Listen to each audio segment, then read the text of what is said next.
Digital media का जमाना हो गया। वही पत्रकार लोग तो बहुत आप लोग तो समझ ही रहे हैं चीजों को। तो डिजिटल मीडिया में क्या है ना कि चीजों को थोड़ा सा आप लोग को समझना पड़ेगा। बिना मतलब का अगर कोई आपके ऊपर लालछन लगाए, गधों की रेस में दौड़ने का सबसे बड़ा घाटा ये है कि जीत भी जाइएगा तो गधा का लगेगा। तो हम काहे दौड़े भैया गधों की रेस में? हम नहीं दौड़ेंगे। जब रेस शेर की होगी तब दौड़ेंगे, अपनी ताकत दिखाएंगे यहाँ पे। तो बिना मतलब जो आपके लिए कुछ किया नहीं, आपके ऊपर इंडिया में आलोचनाएं वैसे ही जैसे चेहरे पे कभी दाना निकल जाता है ना, तो उसको ज्यादा खखोरा नहीं जाता है। धीरे धीरे एक महीना बाद वो दाना अपने खत्म हो जाता है, अब फिर दिखेगा तो चेहरा। तो जैसे आप समाज में आगे बढ़िएगा तो आलोचनाएं ऐसे निकलेंगी दाने की तरह, उसको खखोरिएगा नहीं, वैल्यू मत दीजिएगा। 10 दिन 15 दिन महीना बाद वो चीज खत्म हो जाएगा, फिर दिखेगा तो आप लोग क्या सोचेंगे, उससे क्या फर्क पड़ता है। आप हमेशा निरंतर आत्मचिंतन जरूर कीजिएगा कि आपका काम सकारात्मक हो, समाज पर एक अच्छा प्रभाव डाल सके।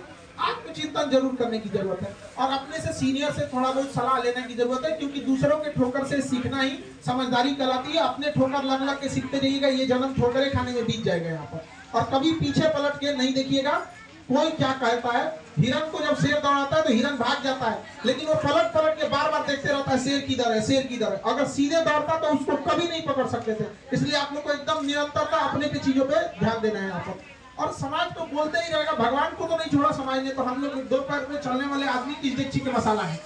और वैसे भी जितनी बुलंदी पे जाइएगा आप लोग को लोग और बोलेंगे, क्योंकि पतंग और इंसान जितनी बुलंदी पर होता है काटने वालों की संख्या बढ़ जाती है।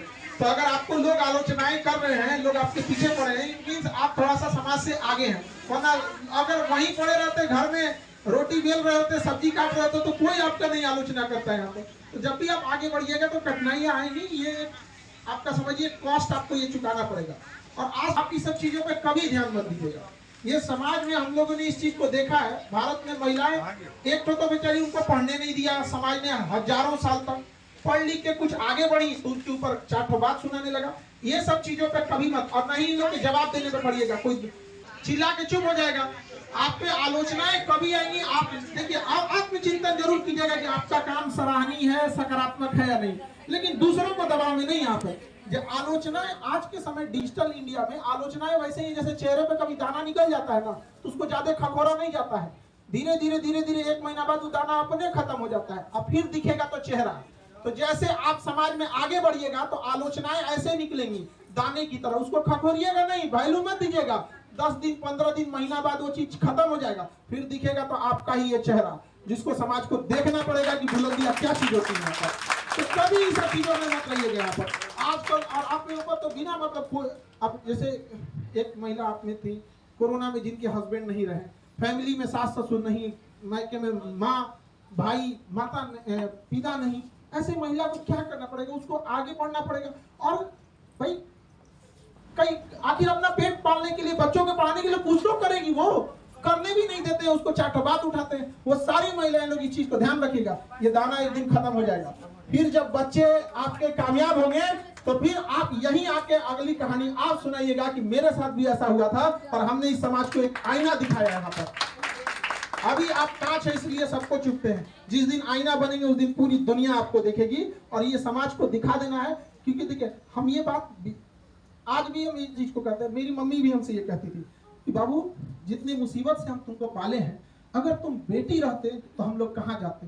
इससे पता चलता है कि जिस माँ ने हमको बेटा होने के नाते यहाँ तक पहुंचा दिया, बेटी के नाम पे वो भी डर जाती है। इतना संघर्ष है बेटियों के लिए यहाँ पर। और आज भी अगर हम लड़की रहते तो शायद हम लोग यहाँ नहीं, क्योंकि समाज लड़कियों को हर रास्ते बंद करना चाहता है यहाँ पर। हमारे यहाँ जितनी लड़कियां पढ़ने आती हैं, हमें पता है कि माँ बाप उनको समाज से लड़के भेजा है। गरीबी तो कम पैर काटती है, ये समाज उनका गला घोट देता है, यहाँ पे लड़कियों को पढ़ने नहीं देता है। इसलिए जब भी मेरे यहाँ लड़कियां आती है सबसे हम राखी बंधवाते हैं। और उनसे ना उनको कभी फील ना हो कि वो घर छोड़ के आई हैं। उनको ना एकदम भाई बहन का कैसे झगड़ा होते रहता है, तो उसको हम एकदम मतलब जैसे झगड़ा कैसे रहता है घर में कैसे होता है, तो उसको ये ना फील हो कि घर छोड़ के आए, तो उनसे हमेशा झगड़ा करते रहते हैं। कभी कोई तेज चल देगी तो टोक देंगे, इतना तुम पैर घसीट के चल रही है, तो तुमको जाएगी जिस घर में ना उस दिन 4 को सुनाएगा सब तुमको यहाँ पे, तो अगले दिन से ठीक ठाक चलने लगी यहाँ पे।